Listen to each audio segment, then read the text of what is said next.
everyone, I'm Lauren, and I'm doing another Best Picture nominee movie watching challenge thing. And today I'm going to talk about Wuthering Heights from 1939. So Wuthering Heights is based off of a novel by the same name. I didn't write down the author of that, but it's a classic novel, and I haven't read it. I watched this movie not really knowing anything about it. I pretty much knew there was romance involved, and that's about it. So because I was expecting it to be just romance and sappy romance or something, I was not going into this with the most positive expectations. But in any case, just to quickly go over what it's about, it's not a huge detailed plot or anything, at least not that I can summarize it, but a father of he has a son and a daughter. He adopts this kid that I think he just found on the street or something like that, and he raises him as a second son.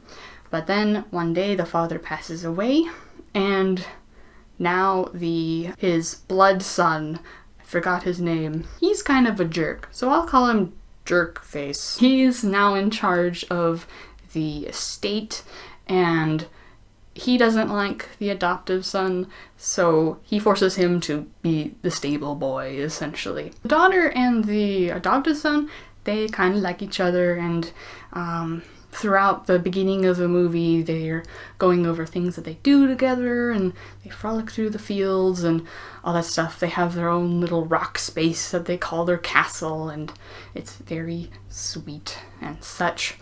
However, once the adopted son gets treated as this servant kind of thing, it's around the time that the daughter is kind of in the middle of this, like, she doesn't know what she wants exactly.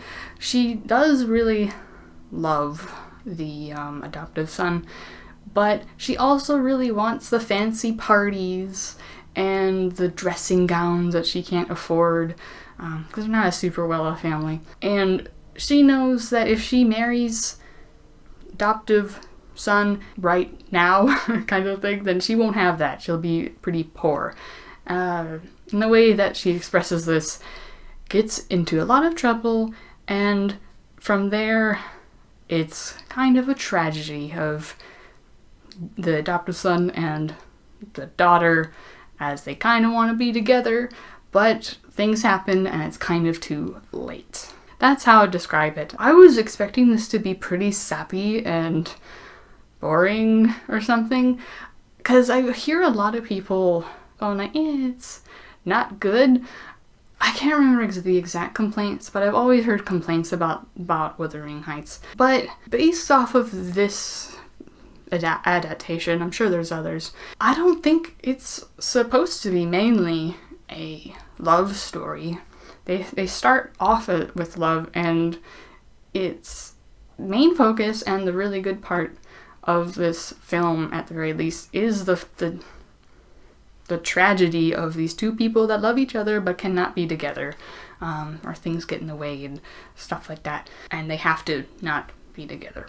And I found it really engaging, actually, and really, really well paced. Some of these older films that I've watched for this challenge they just feel jumpy or really, really slow. But while this does take a lot of time to build up to where the problems start happening, I think the build up is pretty necessary for getting to know these characters and such. Because it is a very character-focused story. It is not huge on the plot changes or anything like that.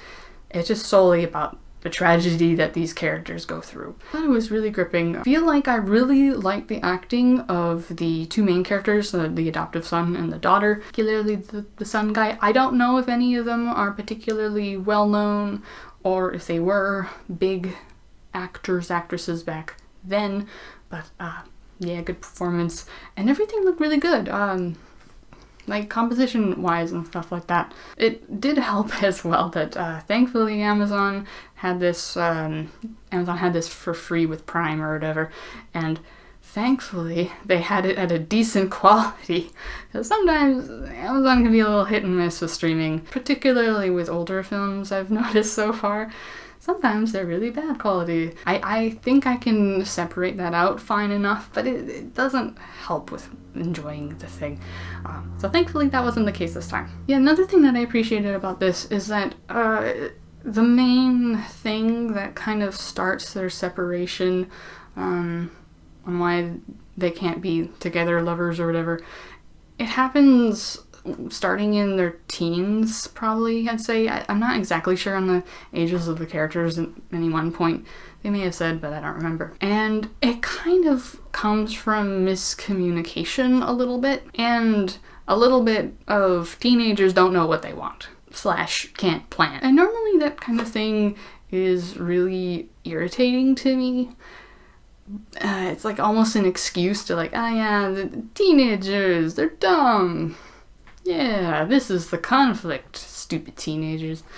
But this felt reasonable. Especially since I'm not really certain on what happens with marriage and stuff during that time period. I don't really know when it was set in, and even if I did, I don't know much about it probably. But I'm pretty sure the women don't work that much, so I can see wanting to be more stable and not really being able to communicate that. Especially since there's no mother at all throughout this film, as far as I can tell. There's like an older lady, but I don't think she's a mom. She's more like a nanny type person. So there really isn't a figure for the daughter to communicate with, like as women or whatever. It's just butting heads a little bit, not knowing how to explain yourself what you want with the guy you love, kind of thing. So I can understand the reasons that this kind of miscommunication / teenagers being dumb kind of happen. It's definitely more reasonable.